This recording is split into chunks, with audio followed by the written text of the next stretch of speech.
নমস্কার বন্ধুরা, আমি রকি রাকেশ বলছি। আজকে এক দাদার বাড়িতে আসলাম, কিছু পায়রা শখ করাবো এবং পায়রা বহুত সেল আছে। যারা ভাবছেন যে ভালো বাচ্চা দরকার, ভালো ম্যাচে ভালো পায়রা উঠছে না, অনেকেরই আছে এরকম। তো ভালো ভালো বাচ্চা আছে, কিছু রেজাল্টেড পায়রা একদম, এবং লোকেশন কি সমস্ত কিছু ডিটেলস আমি দিয়ে দেবো। এই হচ্ছে দাদার লক, ঠিক আছে।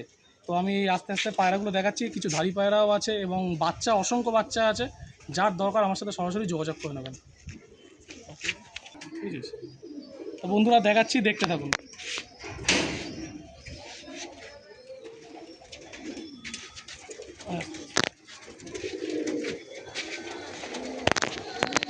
তো বন্ধুরা পায়রা দেখাচ্ছি, দেখুন। এই হচ্ছে পায়রার লক, ঠিক আছে। পায়রা সব ছাড়া আছে, দেখে নিন। আরও পায়রা আছে, দেখুন বন্ধুরা, পায়রা দেখুন এবং সমস্ত কিছু দেখাবো।